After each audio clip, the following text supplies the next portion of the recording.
स्वामी समर्थ. नमस्कार मंडळी आपल्या हिंदू धर्मातील सहसा सर्व गणेश भक्त संकष्टी चतुर्थीच्या दिवशी उपवास धरतात. आपल्या घरी संध्याकाळी देवाऱ्यातल्या मंगळमूर्ती श्री गणेशाची पूजा करून बाप्पाला दुर्वा आणि मोदक अर्पण केले जातात आणि चंद्रोदयानंतर मात्र गणपती श्लोक वाचून मगच हा उपवास सोडला जातो. परंतु ही संकष्टी चतुर्थी जेव्हा मंगळवारी येते तेव्हा हिला अंगारकी संकष्टी चतुर्थी म्हणून संबोधली जाते. 5 मे 2026 रोजी येणारी अंगारकी संकष्टी चतुर्थी ही मंगळवारी असल्याने हिला विशेष फलदायी मानले गेले आहे. तसेच अंगारकी संकष्टी चतुर्थीच्या दिवशी गणपतीची आराधना आणि व्रत केल्यास वर्षभरातील संकष्टीचे पुण्य मिळते आणि अशी भावना आहे. मात्र असं म्हणतात की संकष्टीचा अर्थ दुःखाचा पराभव करणारा असा होतो. तसेच या अंगारकी संकष्टी चतुर्थीचा उपवास केल्याने आपल्या सर्व मनोकामना इच्छा आहेत तर त्या देखील पूर्ण होत असतात. गणपती बाप्पा हे संकट मोचन आहेत आणि शुभकारक देखील आहेत.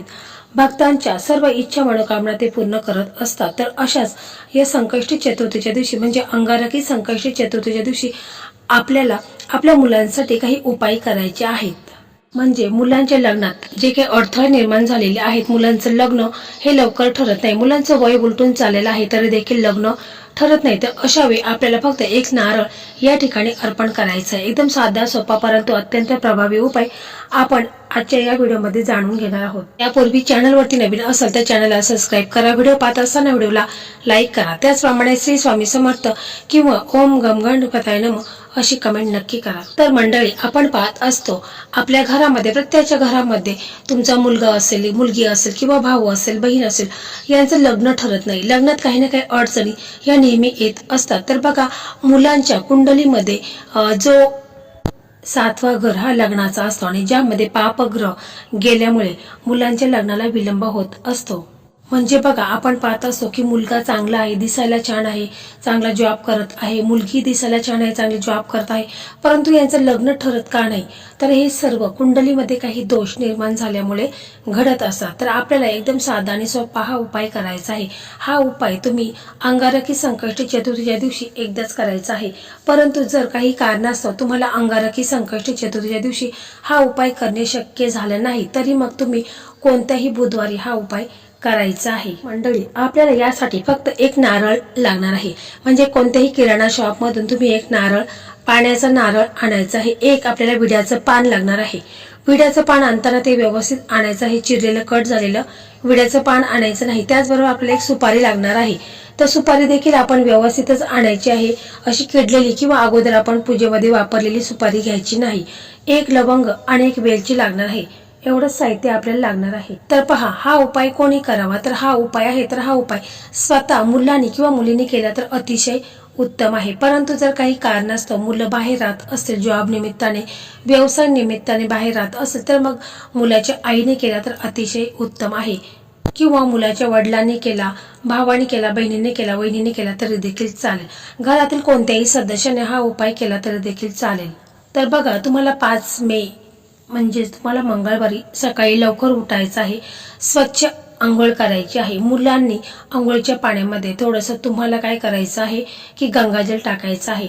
जर तुमच्याकडे गंगाजल नसेल तर मग तुम्ही थोडंसं इत्र म्हणजे अत्तराची छोटी बॉटल असते तर त्याच्यातील 1-2 थेंब आहे तर तो तुम्हाला आंघोळीच्या पाण्यामध्ये टाकायचा आहे.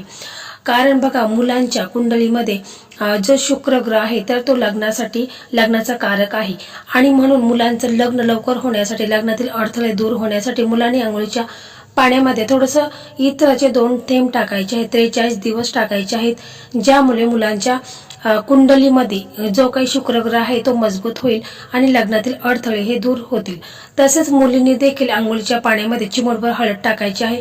कारण बघा, मुलींच्या कुंडलीमध्ये म्हणजे लग्नाचा योग असतो तर त्याच्यामध्ये बघा, गुरु हा जास्त मजबूत असायला हवा. मुलींच्या कुंडलीमध्ये गुरुग्रह हा लग्नाचा कारक आहे आणि तो मजबूत असायला हवा. यासाठी मुलींनी आंघोळीच्या पाण्यामध्ये चिमूटभर हळद टाकायची आहे.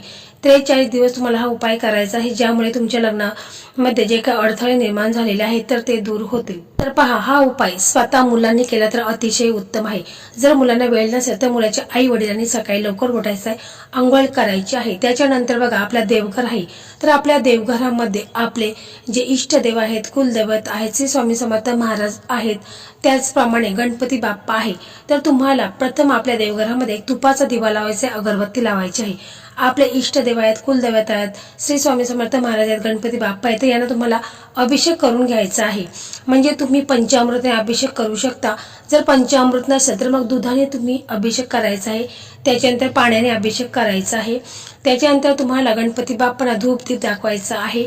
जास्वंदीचं फूल असेल ते ठेवायचं आहे, दुर्वा अर्पण करायचे आहे. त्याचप्रमाणे गुळ खोबऱ्याचा नैवेद्य तुम्हाला ठेवायचा आहे. मग त्याच्यानंतर तुम्हाला आपले दोन्ही हात जोडायचे आहेत. म्हणजे हा उपाय मुलाचे आई वडील करत असतील तर त्यांनी आपले दोन्ही हात जोडायचे आहेत आणि आपले देवघरामध्ये आपले जे इष्टदेव आहेत तर त्यांना प्रार्थना करायची आहे की मी जो हा उपाय करत आहे तर हा उपाय माझा यशस्वी होऊ दे. माझ्या मुलांच्या कुंडलीत जे काही दोष निर्माण झालेले आहेत तर ते दूर होऊन माझ्या मुलांचं लग्न हे लवकरात लवकर होऊ दे आणि मी जो हा उपाय करत आहे तर तो उपाय माझा यशस्वी होऊ द्या, असं मुलाच्या आई वडिलांनी बोलायचं आहे. जर हा उपाय मुलं स्वतः करत असेल तर त्याने देखील अशा पद्धतीनेच बोलायचं आहे की माझ्या लग्नात जे काही विघ्न येत आहेत, कोणता ना कोणता काही ना काही प्रॉब्लेम हे निर्माण झालेले आहेत तर ते दूर होऊन माझं लग्न हे लवकरात लवकर व्हावे, असं तुम्हाला आपले दोन्ही हात जोडायचे आहेत. मनापासून पूर्ण श्रद्धेने विश्वासाने तुम्हाला आपले मनात जी इच्छा आहे तर ती बोलायची आहे. मग त्याच्यानंतर तुम्हाला एक प्लेट घ्यायची आहे. त्या प्लेटमध्ये तुम्हाला हळदी आणि कुंकवाच्या साह्याने एक स्वस्तिक चिन्ह काढायचं आहे. त्याच्यावरती तुम्हाला हळद कुंकू ठेवायचं आहे, अक्षता अर्पण करायचे आहे. त्याच्यानंतर तुम्हाला एक नारळ घ्यायचा आहे. म्हणजे आपण जो किराणा शॉपमध्ये असतो तो जटावाला नारळ तो आणायचा आहे. तर तो नारळ तुम्हाला त्या प्लेटमध्ये ठेवायचा आहे. त्याच्यानंतर मला थोडीशी दुर्वा घ्यायची आहेत. म्हणजे दुर्वाची एक जोडी घ्यायची आहे, ती देखील त्या नारळाच्या शेजारी ठेवायचं आहे. तुम्हाला बेसनाचे लाडू घ्यायचे आहेत. म्हणजे तुमच्या यथाशक्तीनुसार तुम्ही बेसनाचे लाडू 4-5 घ्यायचे आहेत, ते देखील तुम्हाला नारळाच्या शेजारी ठेवायचे आहेत. त्याच्यानंतर तुम्हाला एक विड्याचं पान घ्यायचं आहे आणि त्या पानावरती तुम्हाला 1 रुपया ठेवायचा आहे, 1 रुपयाचा शिक्का ठेवायचा आहे, त्याच्यावरती सुपारी ठेवायची आहे आणि तुम्हाला 1 लवंग आणि 1 वेलची ठेवायची आहे. आणि त्याच्यानंतर तुम्हाला सुपारीला हळद कुंकू अक्षता अर्पण करायचे आहे, धूप दीप दाखवायचे आहे.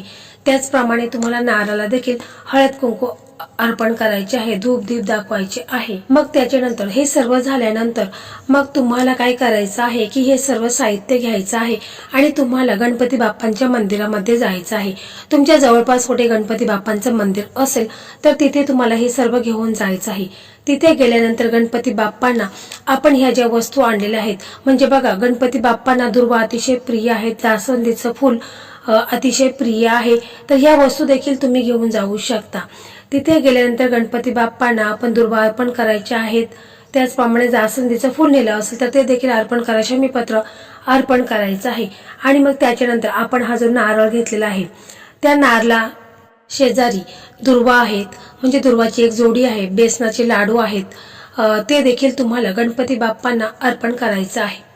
आणि त्याच्यानंतर आपण जो विड्याचा पान घेतलेला आहे त्याच्यामध्ये सुपारी आहे, 1 वेलची आहे आणि 1 लवंग आहे, तर हे देखील तुम्हाला गणपती बाप्पांना अर्पण करायचं आहे. आणि मग त्याच्यानंतर आई वडील हा उपाय करत असेल तर आई वडिलांनी गणपती बाप्पांना आपले दोन्ही हात जोडायचे आहेत.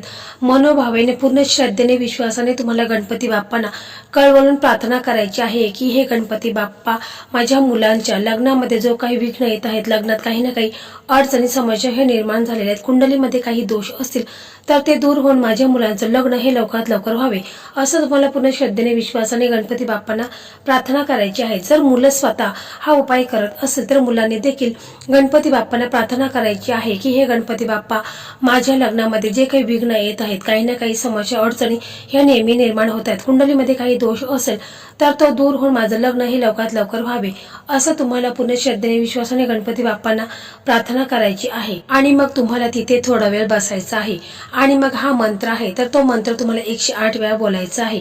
जर तुम्हाला 108 वेळा बोलणं शक्य नसेल तर मग तुम्ही 21 वेळा म्हटलं तरी देखील चालेल, 11 वेळा म्हटलं तरी देखील चालेल, पण पूर्ण श्रद्धेने, पूर्ण मनापासून तुम्हाला एकाग्रता, पूर्ण शांत मनाने तुम्हाला हा मंत्र बोलायचा आहे. पूर्ण विश्वासाने तुम्हाला हा मंत्र बोलायचा आहे. मंत्र असा आहे: ओम श्री गम सौभाग्यदाय गणपते नमः. ओम श्री गम सौभाग्यदायक गणपते नमा हा मंत्र मी तुम्हाला स्क्रीनवरती पण देणार आहे. तर व्यवस्थित अजिबात चुकायचं नाही. व्यवस्थित तुम्हाला हा मंत्र पूर्ण श्रद्धेने विश्वासाने तुम्हाला बोलायचा आहे. तुम्हाला शक्य असेल तर 108 वेळा देखील तुम्ही म्हणू शकता. परंतु तुम्हाला 108 म्हणता वेळेस तुम्हाला घरून एखादी रुद्राक्षाची माळ आणू शकता किंवा तुळशी माळ आणली तरी देखील चालेल. तर मग तुम्हाला 108 वेळा हा मंत्र बोलायचा आहे. तर पहा, पूर्ण श्रद्धेने विश्वासाने तुम्हाला हा मंत्र बोलायचा आहे. हा उपाय देखील तुम्हाला व्यवस्थित करायचा आहे. मनामध्ये किंतु परंतु आणायचं नाही, तर त्या उपायाचा लाभ आपल्याला मिळत नाही. म्हणून उपाय करताना पूर्ण एकाग्रताने शांततेने तुम्हाला हा उपाय करायचा आहे. बघा, काही दिवसामध्ये तुम्हाला या उपायाचे चमत्कार पाहायला मिळतील. काही दिवसामध्येच मुलांच्या साठी स्थळ यायला सुरुवात होईल. घरामध्ये आनंदाच्या वार्ता समजतील आणि तुमच्या मुलांचं लग्न हे लवकरात लवकर ठरेल. तर मंडळी, अशा प्रकारे आजचा हा व्हिडिओ होता. हा व्हिडिओ तुम्हाला कसा वाटला कमेंटमध्ये नक्की सांगा. व्हिडिओ तुम्हाला आवडला तर इतर तुमचे मित्र मैत्रिणी आहेत ज्यांचं लग्न ठरलेलं आहे अशांना देखील शेअर करा. श्री स्वामी समर्थ. जय जय स्वामी समर्थ.